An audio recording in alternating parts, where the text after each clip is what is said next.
الحمد لله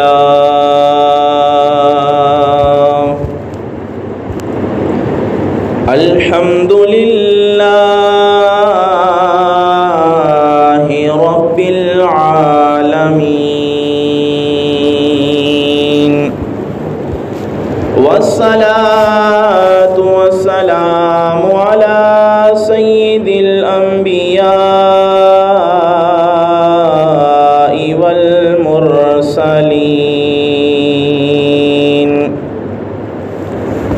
أما بعد فأعوذ بالله من الشيطان الرجيم بسم الله الرحمن الرحيم قال الله تبارك وتعالى في كتابه المجيد قد جاءكم من الله نور وكتاب مبين إن الله وملائكته يصلون على النبي يا أيها الذين آمنوا صلوا عليه وسلموا تسليما اللهم صل على سيدنا ومولانا محمد وبارك وسلم عليه الصلاة والسلام عليك يا سيدي يا رسول اللہ۔ درود شریف مل کے پڑھا کریں۔ حضور علیہ السلام نے فرمایا کہ جو مجھ پہ درود شریف پڑھنا بھول گیا وہ جنت کا راستہ بھول گیا۔ اور دوسری حدیث پاک میں آتا ہے کہ من ذکرت عندہ فلم یصلی علی البخیل۔ حضور علیہ السلام نے فرمایا کہ جس کے سامنے میرا ذکر کیا جائے اور وہ مجھ پہ درود پاک نہ پڑھے تو وہ بخیل ہے۔ تو کوشش کیا کریں جب حضور علیہ السلام کا نامی آئے تو وہاں پہ حضور علیہ السلام کے ذات مبارک پہ درود پاک پڑھا کریں۔ الصلاۃ والسلام علیک یا سیدی یا رسول اللہ، الصلاۃ والسلام علیک یا سیدی یا حبیب اللہ، الصلاۃ والسلام علیک یا سیدی یا نبی اللہ، وعلی آلک واصحابک یا سیدی یا حبیب اللہ۔ سرمایہ جاں ہیں شہ ابرار کی باتیں، کس درجہ سکون دیتی ہیں سرکار کی باتیں، جی چاہے کہ ہر آن کروں ذکر پیمبر، ہوتی رہے کونین کے سرکار کی باتیں۔ حمد و صلات کے بعد نہایت ہی عزت و تکریم کے لائق بزرگوں، دوستوں اور نوجوان ساتھیوں اور گھروں میں سننے والی خواتین، بہنوں، ماؤں، بیٹیوں، آج صفر المظفر کی 28 تاریخ ہے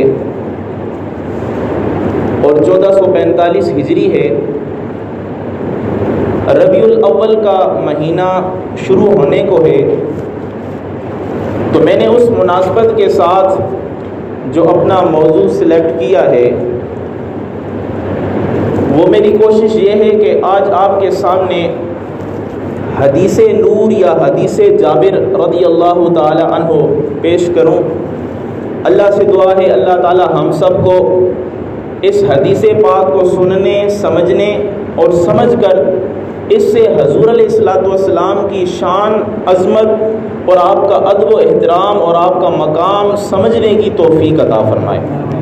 گھروں میں جو مرد حضرات سن رہے ہیں کوشش کریں کہ جلد از جلد مسجد میں تشریف لے آئیں، کیونکہ مسجد اللہ تعالیٰ کے ایسے گھر ہیں کہ یہاں پہ صرف بندہ دامن بچھا کے جولی بچھا کے بیٹھا رہے اور اعتکاف کی نیت کر لے تو ہر سانس کے بدلے میں اللہ تعالیٰ اس کو جو ہے وہ نیکیاں عطا فرماتا رہتا ہے۔ اور یہاں پہ بیٹھ کے پھر سبحان اللہ کہنا، الحمدللہ کہنا، حضور علیہ الصلوۃ والسلام کا نام نامی سننا، اللہ تعالیٰ کا فرمان سننا، حضور علیہ الصلوۃ والسلام کی حدیث سننا، یہ پھر بندے کے مقامات میں، بندے کے درجات میں مزید جو ہے وہ بلندی کا باعث ہے۔ آپ کے سامنے جو میں نے قرآن کریم کا ایک حصہ پڑھنے کا شرف حاصل کیا ہے، جس میں اللہ تعالیٰ نے اپنے پیارے نبی کریم رؤوف الرحیم صلی اللہ تعالیٰ علیہ وآلہ وسلم کی شان بیان فرمائی ہے اور فرمایا کہ قد جاءکم من اللہ نور، تحقیق آ چکا تمہارے پاس اللہ کی طرف سے نور، و کتاب مبین، اور ایک روشن کتاب۔ یعنی اللہ تعالیٰ نے دو چیزیں بھیجی ہیں، ایک قرآن کریم جو روشن کتاب ہے، جو واضح بیان ہے، جو بندہ پڑھتا ہے تو بندے کو حقیقتوں کا علم ہوتا ہے، حکمتوں کے راز کھلتے ہیں، خزانوں کی چابیاں ہاتھ لگتی ہیں۔ جبکہ دوسری طرف حضور علیہ الصلوۃ والسلام کے بارے میں ارشاد فرما دیا کہ یہ کوئی عام ہستی نہیں ہے، یہ دنیا کے بھی سردار ہیں، آخرت کے بھی سردار ہیں، صرف گناہ گاروں کے سردار نہیں ہیں، صرف نیکوکاروں کے سردار نہیں ہیں، بلکہ جتنے صحابہ ہیں ان کے بھی سردار ہیں، جتنے اقطاب ہیں ان کے بھی سردار ہیں، جتنے نبی آئے ان کے بھی سردار ہیں، جتنے اولو العزم رسول آئے ان تمام کے تمام جو ہے وہ ان کے سردار ہیں۔ حضور علیہ الصلوۃ والسلام تمام نبیوں کے سردار ہیں۔ آج جو آپ کے سامنے حدیث نور پڑھوں گا انشاءاللہ اس سے مزید حضور علیہ الصلوۃ والسلام کی شان جو ہے وہ بیان ہوگی۔ تو یہاں پہ حضور علیہ الصلوۃ والسلام کا نام نامی جو آیا ہے وہ نور ہے، تو پتہ چلا حضور علیہ الصلوۃ والسلام نور بھی ہیں، بشر بھی ہیں۔ اب نور کیسے؟ حضور علیہ الصلوۃ والسلام کے دو ظہور ہوئے۔ ایک ظہور یہ ہوا کہ حضور علیہ الصلوۃ والسلام کے نور کو تخلیق فرمایا، اور دوسرا ظہور یہ ہوا کہ حضور علیہ الصلوۃ والسلام کی ولادت ہوئی۔ تخلیق سے مراد حضور علیہ الصلوۃ والسلام کے نور کو پیدا فرمایا، اور دوسری ولادت سے یہ مراد کہ حضور علیہ الصلوۃ والسلام سیدہ آمنہ رضی اللہ تعالی عنہا کے بطن مبارک سے باہر تشریف لائے، تو یہ دو ظہور ہوئے۔ اب یہاں پہ اگر کوئی آدمی یہ اعتراض کرے کہ حضور علیہ الصلوۃ والسلام یا تو صرف بشر ہو سکتے ہیں یا صرف نور ہو سکتے ہیں، بیک وقت دونوں یہ صفتیں حضور علیہ الصلوۃ والسلام میں نہیں پائی جا سکتی، تو یہ بندہ جو ہے اس نے قرآن حدیث نہیں پڑھا، یہ بندہ گمراہ ہے۔ تمام فرشتوں کا سردار، نوریوں کا جو سردار ہے وہ حضرت سیدنا جبریل علیہ الصلوۃ والسلام ہے۔ صرف نور نہیں بلکہ نور، جتنے نور ہیں ان کے نوریوں کا سردار، تمام فرشتوں کا سردار، اور فرشتے نور ہیں، بشر نہیں ہیں۔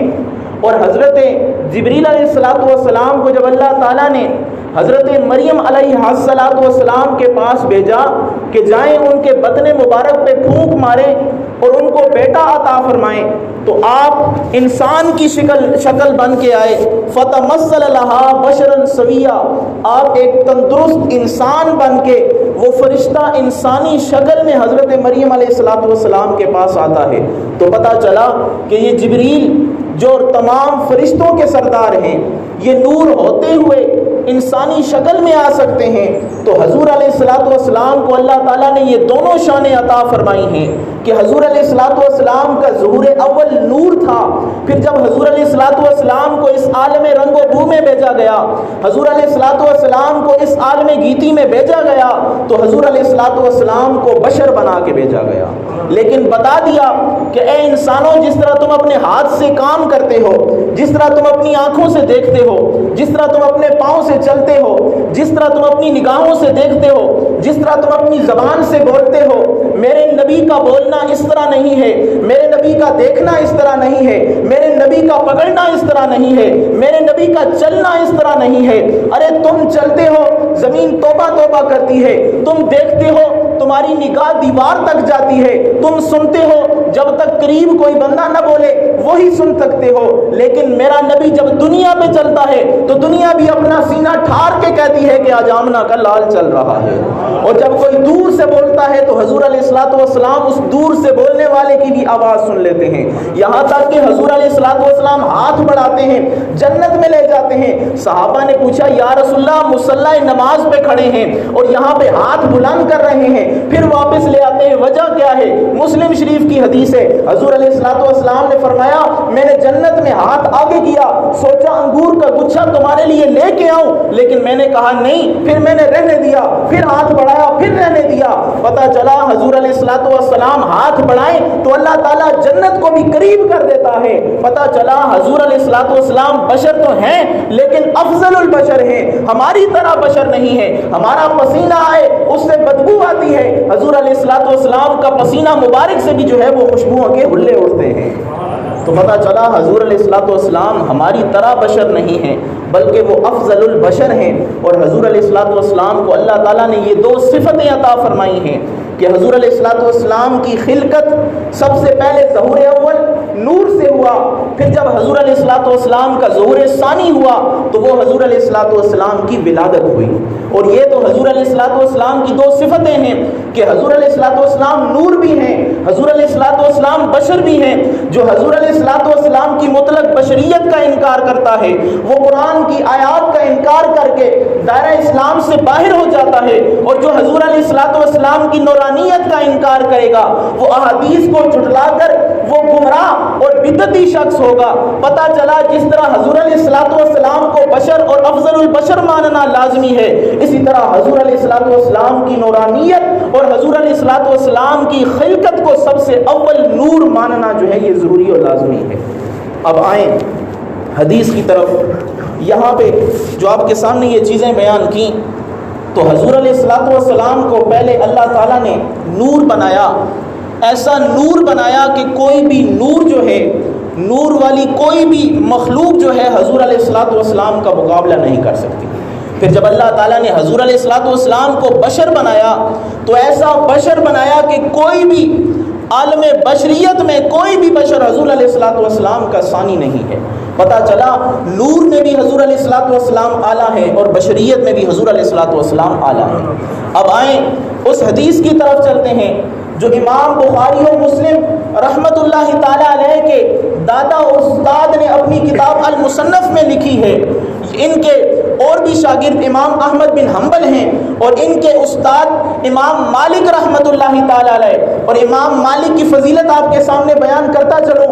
امام مالک وہ ہیں حضور علیہ الصلوۃ والسلام کا ادب اتنا کرتے تھے، ایک دفعہ حدیث پڑھا رہے ہیں، آپ کے پاؤں کو بچھو بار بار کاٹ رہا ہے، 16-17 مرتبہ آپ کے پاؤں کو بچھو نے کاٹا، لیکن حضور علیہ الصلوۃ والسلام کی حدیث کا احترام دیکھیں، آپ وہاں سے ہلے نہیں، وہاں سے حرکت نہیں کی، چہرہ زرد پڑ گیا، حدیث مبارک ختم ہوئی۔ شاگردوں نے پوچھا اے استاد مکرم یہ وجہ کیا ہے، آپ کا چہرہ پھول کی طرح لال کیوں ہو گیا ہے؟ آپ نے بتایا میرے پاؤں میں بچھو آ گیا ہے، میں حدیث رسول بیان کر رہا تھا، یہ مجھے کاٹ رہا تھا، میرا اس کا زہر میرے جسم میں سرایت کر چکا تھا، لیکن حضور علیہ الصلوۃ والسلام کے ان فرامین کو میں نے اتنا ادب و احترام جانا کہ میں اپنی جگہ سے جو ہے وہ حرکت نہیں کر رہا۔ تو سوچیں ایسا شاگرد کہ جو مدینے سے باہر قضائے حاجت کے لیے نکلتا ہے تو جلدی جلدی جاتا ہے، آہستہ آہستہ مدینے سے نکلتا ہے، جب مدینے کی بستی سے مدینے کے حدود سے باہر نکلتا ہے جلدی جلدی جاتا ہے، جلدی جلدی واپس آتا ہے۔ کسی نے پوچھ لیا اے امام مالک آپ مدینے کی بستی مدینے کی حدود تک تو آہستہ آہستہ ٹہل ٹہل کے چلتے ہیں، لیکن جب مدینے کی حدود سے باہر نکلتے ہیں اسپیڈ لگا دیتے ہیں، آپ تیز چلنا شروع ہو جاتے ہیں، وجہ کیا ہے؟ امام مالک کہتے ہیں میں انسان ہوں، مجھے اپنی موت کا پتہ نہیں ہے، کہیں ایسا نہ ہو میں مدینے سے باہر ہوں فرشتہ موت کا حاضر ہو جائے، میں چاہتا یہ ہوں میری موت آئے تو حضور علیہ الصلوۃ والسلام کے قدموں میں موت آئے۔ وہ امام مالک رحمۃ اللہ تعالیٰ علیہ شاگرد ان کے شاگرد امام عبد الرزاق رحمۃ اللہ تعالیٰ علیہ اپنی کتاب میں حدیث نور اور حدیث جابر کو یہ بیان کرتے ہیں۔ آپ فرماتے ہیں کہ حضرت سیدنا جابر رضی اللہ تعالی عنہ نے حضور علیہ الصلوۃ والسلام سے سوال کیا، اور یاد کریں حضور علیہ الصلوۃ والسلام سے جس چیز کا بھی سوال کیا گیا، صحابہ فرماتے ہیں، یہ میں نہیں اور مقررین یا مفسرین محدثین نہیں، بلکہ صحابہ کہتے ہیں حضور علیہ الصلوۃ والسلام سے دنیا کی کسی نعمت کو مانگا گیا، جنت مانگی گئی یا کوئی چیز بھی مانگی گئی، حضور علیہ الصلوۃ والسلام نے کبھی نہیں فرمایا، بلکہ وہ چیز عطا فرما دی۔ اب یہاں پہ جابر بن عبداللہ حضور علیہ الصلوۃ والسلام کی بارگاہ میں سوال کرتے ہیں اور عرض کرتے ہیں، یا رسول اللہ صلی اللہ تعالی علیہ وآلہ وسلم ان اول شیء خلقہ اللہ تعالی، آپ مجھے یہ ارشاد فرمائیے اے میرے پیارے نبی مکرم، اللہ تعالیٰ نے سب سے پہلے کس چیز کو پیدا فرما دیا تھا؟ اب یہاں پہ کوئی اور نظریے کا ہوتا تو وہ یہ کہہ دیتا کہ حضور علیہ الصلوۃ والسلام سے ایسا سوال کیوں پوچھتے ہو کہ جس کا حضور کو علم ہی نہیں ہے؟ ارے یہ صحابی تھا، کوئی اور گمراہ شخص نہیں تھا، کوئی منکر نہیں تھا، اس کا عقیدہ یہ تھا کہ اللہ تعالیٰ نے اپنے علم کے ذریعے سے حضور علیہ الصلوۃ والسلام کا اتنا علم، اتنا مقام عطا فرمایا ہے کہ حضور علیہ الصلوۃ والسلام کو اپنے علم کے بعد سب سے بلند مقام و مرتبہ عطا فرمایا۔ حضور علیہ الصلوۃ والسلام نے حضرت جابر رضی اللہ تعالیٰ عنہ سے فرمایا، ہوا نور نبی کا یا جابر خلقہ اللہ تعالی ثم خلق فیہ کل خیر وخلق بعدہ کل شیء۔ حضور علیہ الصلوۃ والسلام نے فرمایا، اے جابر سب سے پہلے اللہ تعالیٰ نے تیرے نبی کے نور کو پیدا فرمایا۔ اس جواب میں لطف دیکھیں، اس جواب میں مزہ دیکھیں۔ اگر ہم پوچھتے، کوئی اور شخص پوچھتا کہ یا رسول اللہ، یا کوئی اپنے استاد سے سوال کرتے تو وہ یہ کہتا کہ ہم یا اس طرح، حضور علیہ الصلوۃ والسلام نے یہ نہیں فرمایا کہ تمام نبیوں سے پہلے، بلکہ یوں فرمایا، اے جابر تیرے نبی کو، تیرے نبی کے نور کو اللہ تعالیٰ نے پیدا فرمایا ہے۔ ہم تو یہ تسلیم کرتے ہیں کہ حضور علیہ الصلوۃ والسلام آقا کریم ہمارے نبی ہیں، لیکن آقا کریم اگر کہہ دے کہ یہ میرا غلام ہے تو اس غلام کی کیا شان ہوگی؟ حضرت سیدنا جابر بن عبداللہ عرض کرتے ہیں، یا رسول اللہ میرے سوال کا جواب دیجئے۔ حضور علیہ الصلوۃ والسلام نے فرمایا کہ سب سے پہلے اللہ تعالیٰ نے تیرے نبی کا نور پیدا فرما دیا ہے۔ سوال یہی تھا، سب سے پہلے کس چیز کو پیدا فرمایا؟ جواب اتنا ہی ہونا چاہیے تھا کہ تیرے نبی کے نور کو پیدا فرما دیا، لیکن سوال اتنا، اب جواب کے انبار لگا دیے۔ پتا چلا حضور علیہ الصلوۃ والسلام سے کوئی بندہ سوال کرتا ہے، جس چیز کا بھی سوال ہو، چاہے علم کا سوال ہو، چاہے دولت کا سوال ہو، چاہے جنت کا سوال ہو، حضور علیہ الصلوۃ والسلام اتنا عطا فرماتے ہیں کہ اگلا بندہ دامن میں سمیٹ ہی نہیں سکتا۔ حضور علیہ الصلوۃ والسلام نے فرمایا، اے جابر سن، صرف تیرے سوال کا جواب تو کافی ہو گیا، اب مزید بھی سن، اپنی جولی علم کے موتیوں سے بھر لے۔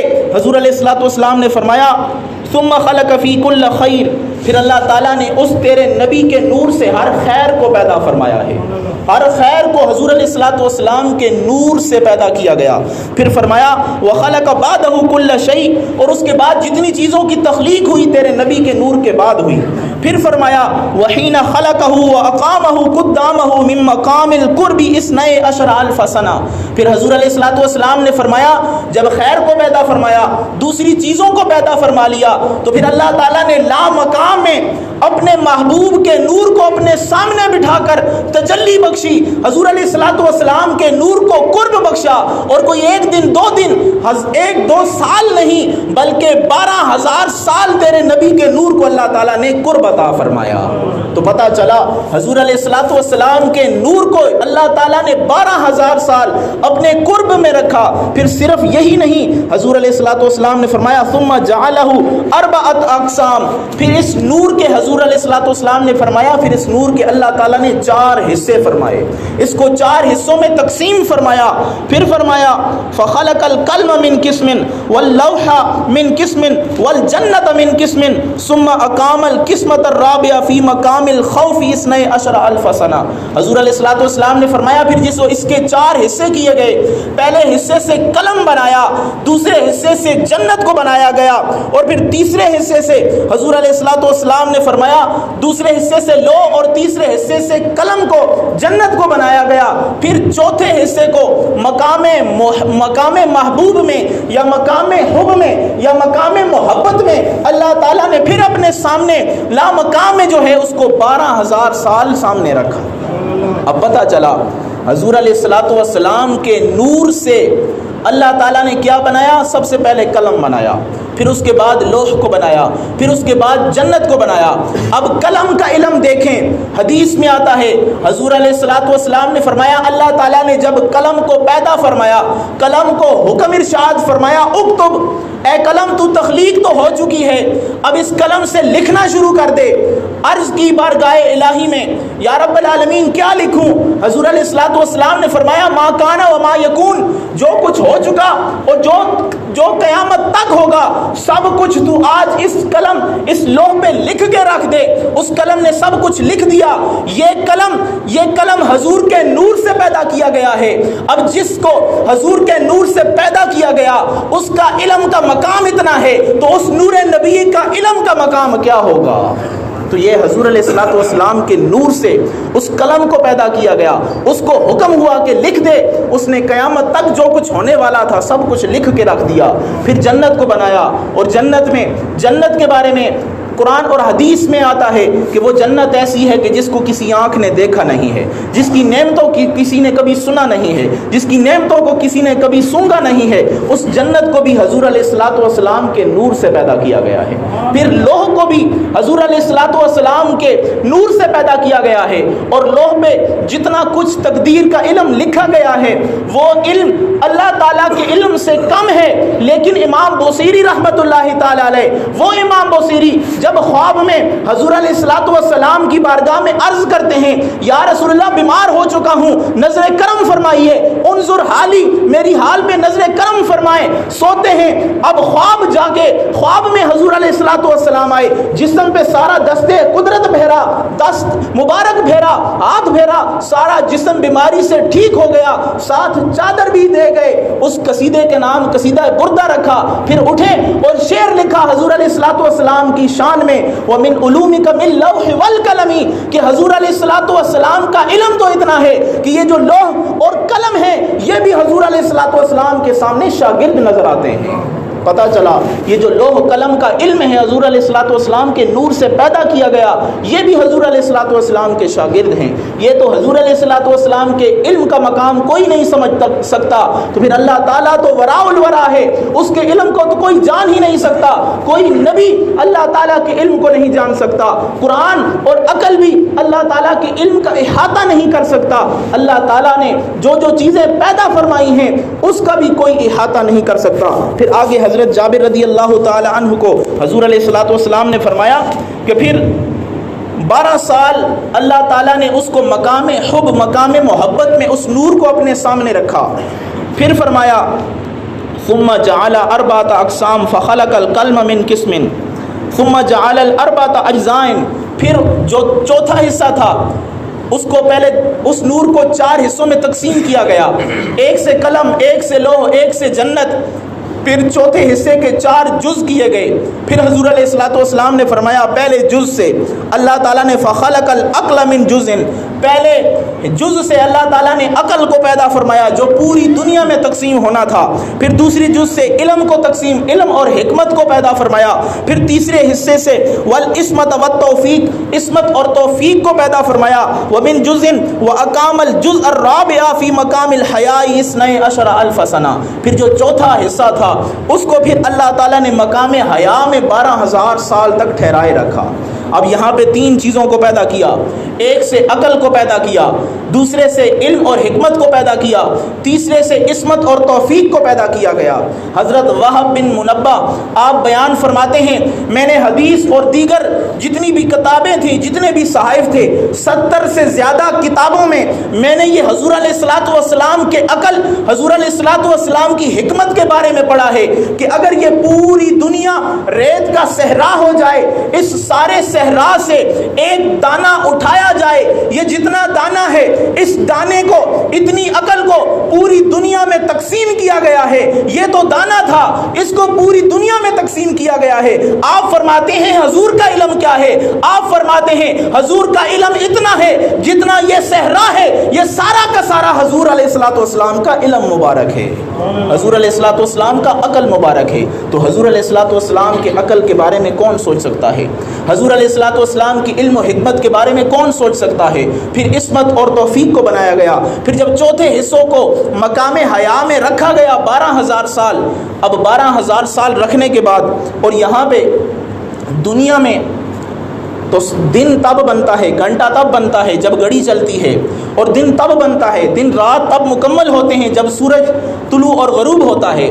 لیکن ابھی یہ ساری چیزیں جب حضور علیہ الصلوۃ والسلام کے نور کو تخلیق کیا گیا، اب اس وقت دنیا بھی نہیں تھی، سورج چاند یہ کچھ بھی نہیں تھا، تو دن کا شمار کیسے ہوتا؟ دن کا شمار اللہ تعالیٰ نے قرآن میں فرما دیا ہے کہ یہاں سے لے کر آسمانوں تک اگر کوئی آدمی بلند ہونا چاہے 50,000 سال اس کو لگ جاتے ہیں. یہاں پہ یہ 12,000 سال صرف گنتی کا ہے. یہ عقل میں نہیں سما سکتا کہ اس دن کی حد کتنی ہے، اس میں گھنٹے کتنے ہیں، اس میں وقت کتنا ہے، اس میں دقیقے کتنے ہیں، اس میں لمحے کتنے ہیں. یہ لمحوں کا اندازہ کوئی اور نہیں کر سکتا، یہ صرف اللہ ہی جانتا ہے یا پھر اس کا مصطفیٰ اللہ کی عطا سے جانتا ہے. اب یہاں پہ جب چوتھے مقام پہ اللہ تعالیٰ نے مقام حیا میں 12,000 سال حضور علیہ الصلوۃ والسلام کے اس نور کے 5ویں حصے کو رکھا، پھر حضور علیہ الصلوۃ والسلام نے فرمایا ثم جعل 4 اجزاء فخلق الملائکۃ من جزء. پھر اللہ تعالیٰ نے 4 جز کیے، ایک حصے سے اللہ تعالیٰ نے فرشتوں کو پیدا فرمایا. یہ حضور علیہ الصلوۃ والسلام کے نور کی تخلیق سے جو سب سے پہلے چیزوں کو تقسیم کیا گیا، سب سے پہلے مقام محبت میں رکھا گیا، پھر مقام خوف، پھر مقام رجا، پھر مقام حیا. یہ سارے مقامات میں اللہ تعالیٰ نے اپنے حبیب کے نور کو 12,000 سال رکھا. اللہ تعالیٰ نور مصطفیٰ کو یہ تقویت بخش رہا تھا. یہ وجہ کیا تھی؟ یہ آگے آئیں آپ کو بتاؤں گا کہ حضور علیہ الصلوۃ والسلام کے نور کو تقویت بخشنے کی وجہ کیا تھی. یہاں پہ اللہ کے حبیب نے فرمایا کہ جب 4 حصے کیے گئے، پہلے حصے سے اللہ تعالیٰ نے فرشتوں کو پیدا فرمایا، پھر فرشتوں کو، پھر دوسرے حصے سے سورج کو پیدا فرمایا، پھر تیسرے حصے سے چاند اور ستاروں کو پیدا فرمایا، پھر اس کو مقام رجا میں رکھا 12,000 سال. اب 12,000 سال اس کو مقام رجا میں رکھنے کے بعد پھر اس کو اللہ تعالیٰ نے 4 حصوں میں تقسیم فرمایا. 3 حصوں سے چیزیں بنا کر چوتھے حصے سے اللہ تعالیٰ نے فرمایا ثم نظر اللہ عز وجل الیہ. پھر اللہ تعالیٰ نے اس چوتھے حصے کی طرف جو نور نبوت کا نور تھا اس کی طرف جب اللہ تعالیٰ نے دیکھا، جب اس کو اللہ تعالیٰ نے اپنی نگاہ رحمت کی طرف تجلی فرمائی، پھر کیا ہوا؟ اس نور کو پسینہ آیا. فترشح قطرۃ منہ، اس سے نور سے پسینے کے قطرے ٹپکے. کتنے قطرے ٹپکے؟ حدیث میں آتا ہے حضور علیہ الصلوۃ والسلام نے فرمایا 100,000 و 24,000. اس سے 1,24,000 کم و بیش قطرے ٹپکے. ہر قطرے سے اللہ تعالیٰ نے کیا فرمایا؟ قطرۃ من نور فخلق اللہ من کل قطرۃ روح نبی او رسول نبی. اللہ تعالیٰ نے اس نبی کے پسینے، اس نبی کے نور کے پسینے سے ٹپکنے والے ہر قطرے سے اللہ تعالیٰ نے رسول اور نبی کی روحوں کو پیدا فرمایا. پتہ چلا کہ یہ نبی کو، جو نبی صلی اللہ تعالیٰ علیہ وآلہ وسلم کا جو نور تھا، اس کے ایک حصے سے، اس کے ایک جز سے اللہ تعالیٰ نے جب اس کی طرف نظر رحمت کی، اس پہ پسینہ آیا، 1,24,000 کم و بیش اس کے قطرے نیچے گرے. ہر قطرے سے اللہ تعالیٰ نے کسی نبی کے نور کو یا کسی نبی کے روح کو جو ہے وہ پیدا فرما دیا. یاد رکھیں ابھی حضرت آدم علیہ الصلوۃ والسلام کی تخلیق نہیں ہوئی، یہ عالم نورانیت ہے. وہاں پہ حضور علیہ الصلوۃ والسلام کے نور کی یہ شان حدیث میں حضور علیہ الصلوۃ والسلام خود بیان کر رہے ہیں. تو پتہ چلا حضور علیہ الصلوۃ والسلام کی شان بیان کرنا یہ کوئی بدعت نہیں ہے، بلکہ حضور علیہ الصلوۃ والسلام کی شان بیان کرنا آمنہ کے لال کا طریقہ ہے. اور حضور علیہ الصلوۃ والسلام کی شان سننا بھی یہ کسی عام بندے کا کام نہیں ہے، بلکہ یہ صحابہ کا طریقہ ہے یا حضور علیہ الصلوۃ والسلام کے پیارے غلاموں کا طریقہ ہے. اب آگے اللہ تعالیٰ کے پیارے حبیب صلی اللہ تعالیٰ علیہ وآلہ وسلم نے پھر فرمایا ثم تنفست ارواح الانبیاء. پھر ان نبی کی جو روحیں پیدا کی 1,24,000 کم و بیش، انہوں نے سانس لی. سانس جب ہوا میں بلند ہوئی پھر کیا ہوا؟ حضور علیہ الصلوۃ والسلام نے فرمایا فخلق اللہ من انفاسہم الاولیاء والشہداء والسعداء والمطیعین الی یوم القیامۃ. جب ان نبی کی روحوں نے سانس لی، ہر سانس سے اللہ تعالیٰ نے کسی شہید کو پیدا کیا، اللہ تعالیٰ نے کسی سعادت مند کو پیدا کیا، اللہ تعالیٰ نے کسی نیک اور فرمان بردار کو پیدا کیا. اللہ تعالیٰ نے اس سانس سے، نبیوں کی سانسوں سے جو ہے اللہ نے اپنے نیک بندے اولیاء کو پیدا کیا. پتہ چلا یہ جو زمین میں اللہ کے نیک بندے ہیں یہ کوئی عام نہیں، بلکہ انبیاء کی روحوں نے جب سانس لیا تھا ان سانس سے پیدا ہونے والے یہ اولیاء ہیں جو اللہ تعالیٰ نے جو ہے انہیں پیدا فرمایا ہے. اب آگے اللہ تعالیٰ نے فرمایا فالعرش والکرسی من نوری والقریبیون من نوری. اللہ تعالیٰ نے پھر عرش و کرسی کو بنایا، پھر جو ہے وہ فرشتوں کے ایک خاص قسم کے فرشتوں کو اللہ تعالیٰ نے پیدا فرمایا.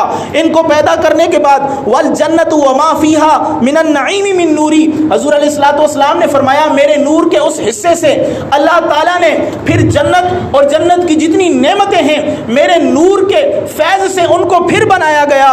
وملائکۃ السماوات السبع من نوری. پھر آسمان کے 7 خاص فرشتوں کو اللہ تعالیٰ نے میرے اس نور کے فیض سے پیدا فرمایا. پھر فرمایا والشمس والقمر والکواکب من نوری. پھر یہ سورج چاند ستاروں کو اللہ نے میرے نور کے فیض سے بنایا. پتہ چلا یہ چاند ستاروں، یہ سورج، یہ قمر کی جو روشنی ہے یہ ان کی اپنی روشنی نہیں ہے، بلکہ یہ در مصطفیٰ پہ آتے ہیں، یہ آمنہ کے لال پہ آتے ہیں، جولی پھیلاتے ہیں، نور انہیں روشنی عطا فرماتا ہے، تب یہ ہمیں روشنی عطا کرتے ہیں. پتہ چلا ان کی بھی اپنی روشنی نہیں ہے، بلکہ در مصطفیٰ کے یہ منگتے ہیں، در مصطفیٰ کے یہ غلام ہیں. ہر چیز کو اللہ تعالیٰ نے اپنے پیارے نبی کے نور کے فیض سے پیدا فرمایا. پھر آگے ارشاد فرمایا اللہ تعالیٰ کے پیارے حبیب صلی اللہ تعالیٰ علیہ وآلہ وسلم نے فرمایا والعقل والتوفیق من نوری. عقل اور توفیق اللہ تعالیٰ کی طرف سے یہ بھی میرے نور کے فیض سے پیدا کی گئی ہے. والارواح رسلی والانبیاء من روحی. اور نبیوں کی روحوں اور ان کی ارواحوں کو بھی میرے نور کے فیض سے پیدا کیا گیا ہے. والشہداء والشہداء والصالحون من نتاج نوری. اور تمام نیک لوگوں کو، تمام صالحین کو، تمام سعادت مندوں کو، تمام نیکوں کو، تمام اولیاء اللہ کو جو پیدا کیا گیا ہے تو وہ بھی میرے نور کے فیض سے پیدا کیا گیا ہے. تو یہ اولیاء کے پاس جو فیض ملتا ہے یہ کوئی عام فیض نہیں ہے، یہ وہ حضور علیہ الصلوۃ والسلام کے نور کا فیض ہے.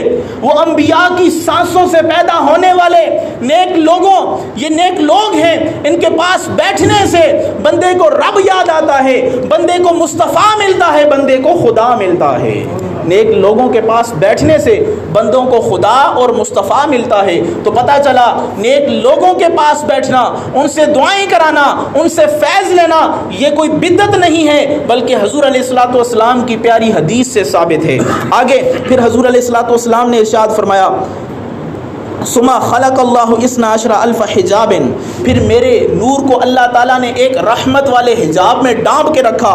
فاقام اللہ نوری وهو الجزاء الرابع. وہ پھر چوتھا جز تھا، جز الرابع، وہ چوتھا حصہ، اس کو ایک ایک پردے میں اللہ تعالیٰ نے ہر جز کو رکھا. کتنی دیر رکھا؟ حضور علیہ الصلوۃ والسلام نے فرمایا فی کل حجاب 1000 سنۃ.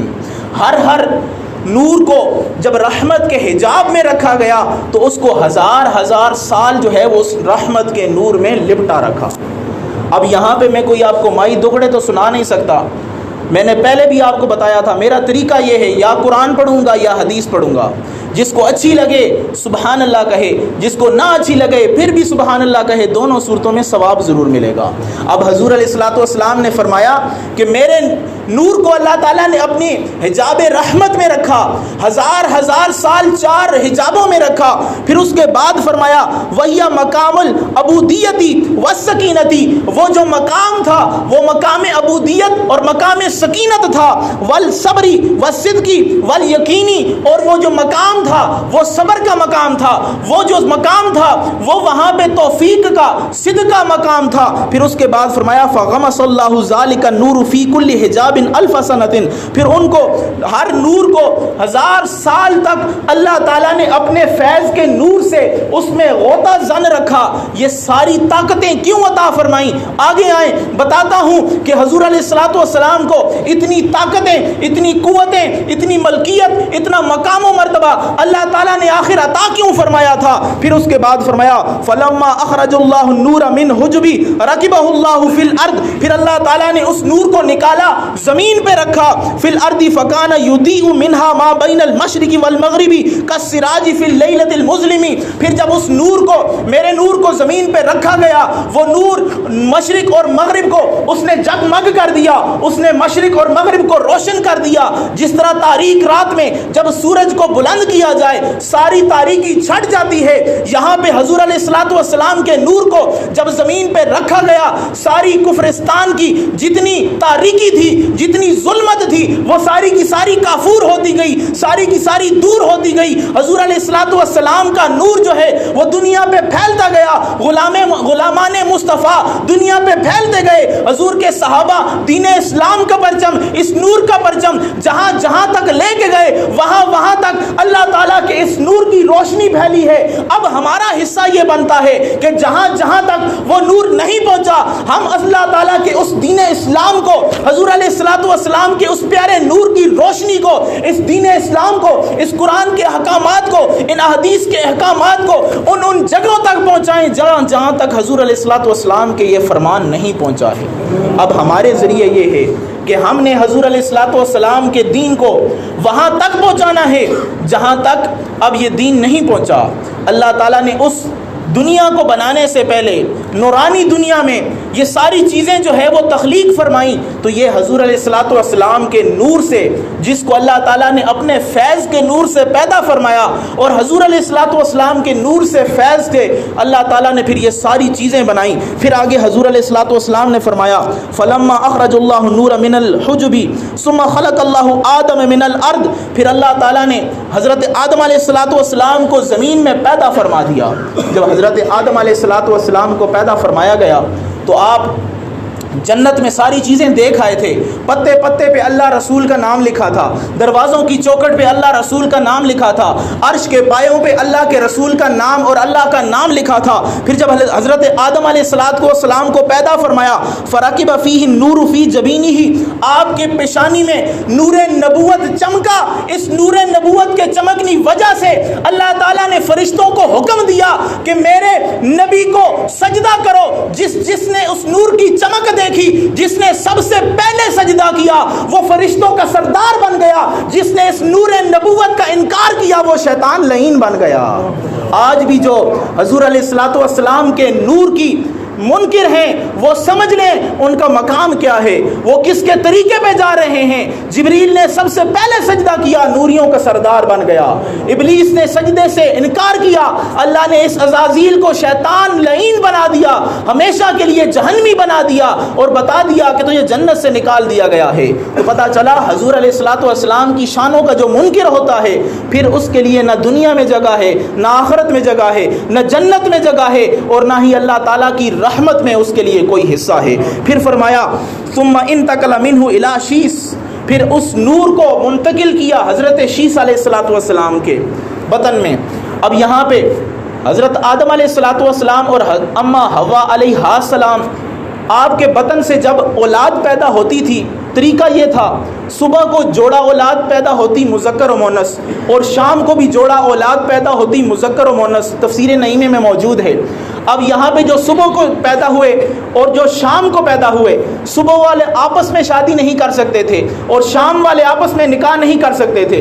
صبح والا فریق شام والے سے شادی کرے گا، لیکن حابیل و قابیل جب ان کا معاملہ آیا تو ان کو پیدا کرنے کے بعد وہ لمبا چکر ہے، لیکن جب حضور علیہ الصلوۃ والسلام کے نور کو حضرت شیس علیہ الصلوۃ والسلام میں منتقل کیا گیا، پھر یہ جوڑے والا سلسلہ ختم کر دیا گیا، صرف اکیلا ایک بیٹا پیدا ہوا حضرت آدم علیہ الصلوۃ والسلام کا، وہ حضرت شیس تھے۔ وجہ یہ تھی ان کی پیشانی میں اللہ تعالیٰ نے نور مصطفیٰ کو چمکا کے رکھا تھا۔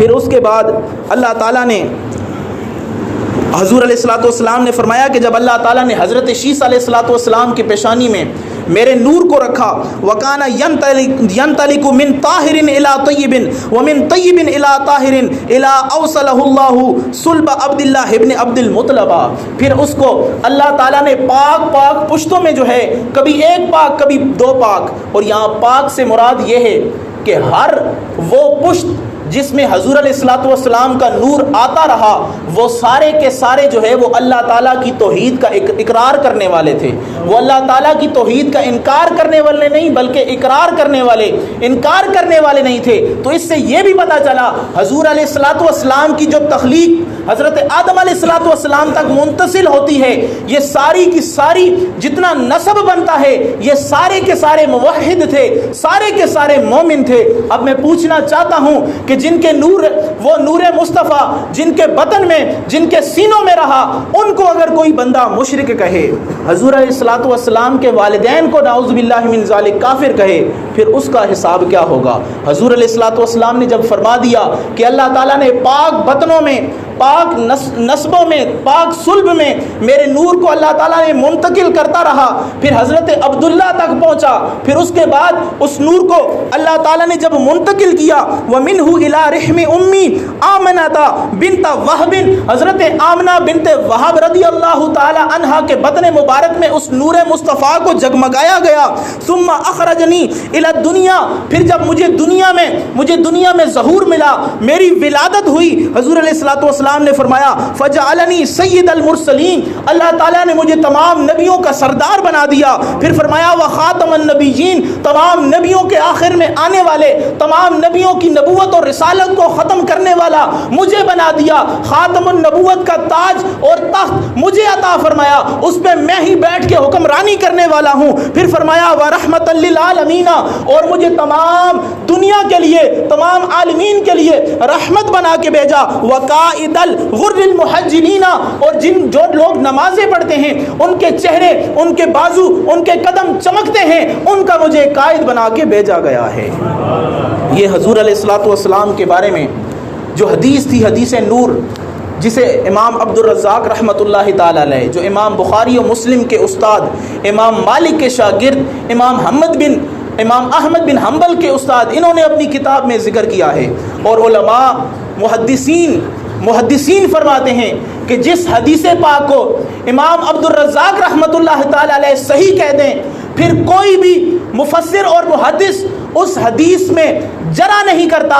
پتہ چلا جو مفسر ہوگا، جو محدث ہوگا، امام عبد الرزاق کی اس حدیث صحیح پہ جرا نہیں کرے گا، جرا وہی کرے گا کہ جس کی عقل نہیں ہوگی، جرا وہی کرے گا جو کامل نہیں ہوگا، جرا وہی کرے گا جو حضور علیہ الصلوۃ والسلام کی شان میں تنقیص کرنے والا ہوگا۔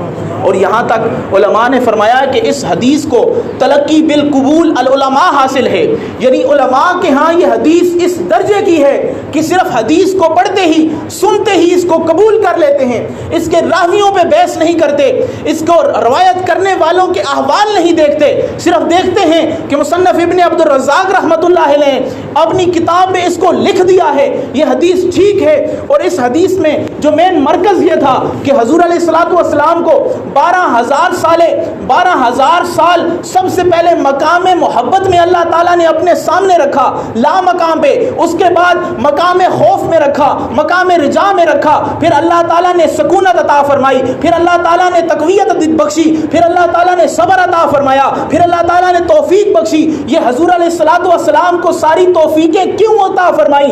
اس وجہ سے قد جاءکم من اللہ نور، اللہ نے فرمانا تھا کہ اے لوگو سن لو، آ گیا ہے میرے پاس ایک نور، نیچے سے آنے والا، اوپر سے آنے والا نور تھا، لیکن نیچے سے جب اوپر گیا فرمایا سبحان الذی اسرا، اے لوگو اب جان لو نیچے سے جب اوپر آنے والا ہے یہ نور نہیں ہے، یہ عبد ہے۔ پتہ چلا تعالیٰ اوپر سے جب نیچے آئے تو لوگوں تم نے یاد رکھنا ہے میرے نبی کو بشر نہیں کہنا، نور نور کہہ کے بلانا ہے، یا رسول اللہ کہہ کے پکارنا ہے، نور من نور اللہ کہہ کے پکارنا ہے۔ لیکن جب یہ مصطفیٰ میری بارگاہ میں حاضر ہوگا پھر مقام اور بلندیوں کے ساتھ نہیں بلکہ مقام عاجزی کے ساتھ میری بارگاہ میں حاضر ہوگا، اسرا بعبدہ، بندہ ہو کے حاضر ہوگا۔ میں خدا ہوں، تم میری مخلوق ہو، تم میرے مصطفیٰ کو آقا کہہ کے پکارو، حضور کہہ کے پکارو، نبی مکرم کہہ کے پکارو۔ میں اس کا خالق ہوں، یہ میری مخلوق ہے، میں اس کو بندہ کہہ کے پکاروں گا۔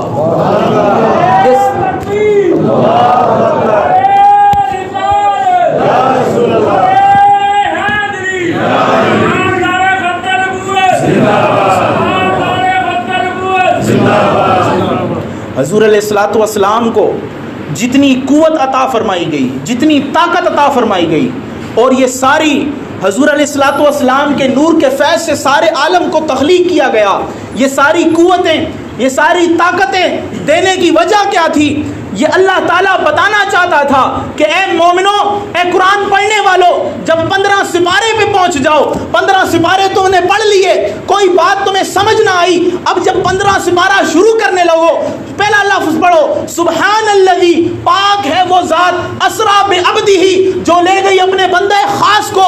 اب کس مقام تک؟ جب یہ عالم ختم ہوا، دوسرا عالم شروع ہوا، وہاں پہ فرشتے کی رسائی ختم ہوئی، نوریوں کے سردار وہاں پہ رک کے آقا کریم کی بارگاہ میں کہتے ہیں اب اگر میں ایک بال کے برابر بھی آگے بڑھا میرے سارے کے سارے پل جل جائیں گے، میں نوریوں کا سردار ہوں، لیکن آگے مقام ایسا ہے میں آگے مقام قرب میں جا نہیں سکتا۔ حضور علیہ الصلوۃ والسلام نے فرمایا اے لوگوں دیکھ لو، یہ وہ مقام ہے کہ جہاں پہ جبریل علیہ الصلوۃ والسلام بھی کھڑے ہو گئے ہیں، اب رب کا دیدار کرنے کوئی اور نہیں بلکہ آمنہ کا لال اکیلا جا رہا ہے۔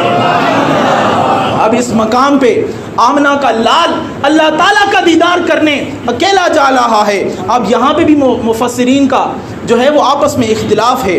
جو لوگ انکار کرتے ہیں کہ اللہ تعالیٰ کو حضور علیہ الصلوۃ والسلام نے نہیں دیکھا، ان کو بھی گمراہ نہیں کہنا چاہیے۔ اس میں بھی حدیث اور بڑے بڑے مفسرین اور محدثین اور صحابہ کرام ہیں۔